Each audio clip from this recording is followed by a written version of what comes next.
អំពើល្អមិនសាបសូន្យ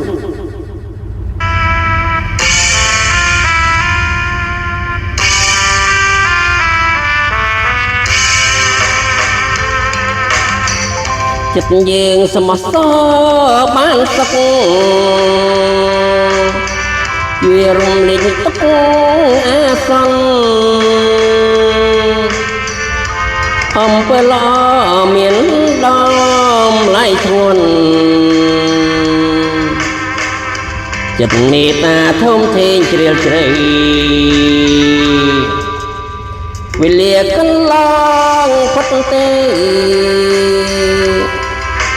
សាំងឡតាមផ្លូវគុណលងធ្វើតែឡបុនលឺចែងចង់នាំជីវិតឲ្យរុងរឿងអើយអំពើល្អព្រៀបដូចការក្រមទុំបីខ្យល់បមកពីជើងក្លិនធាយឡើងមិនចេញស្រពោនសាងបន្លត់ទុកជាកិត្តទេយងចិត្តស្មោះត្រង់មិន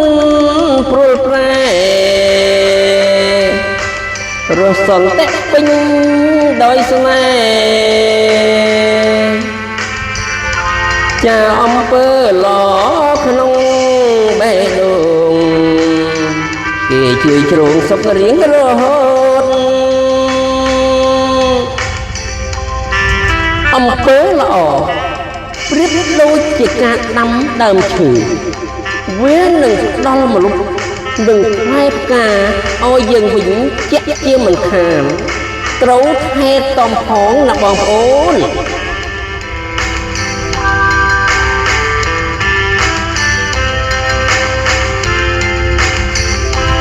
អំពើល្អ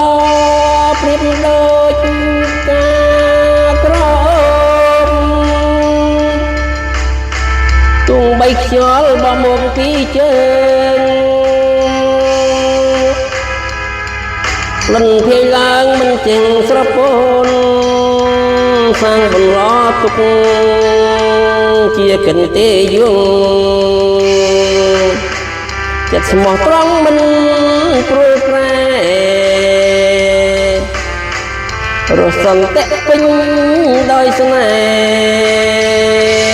ហ៍ចាអំពើល្អក្នុងបេះដូងគេជួយជ្រងសុខរៀងរហូតនឹងហើយអំពើល្អមានបងប្អូនជួយជ្រងឲ្យបានសុខជារៀងរហូតណាបងប្អូន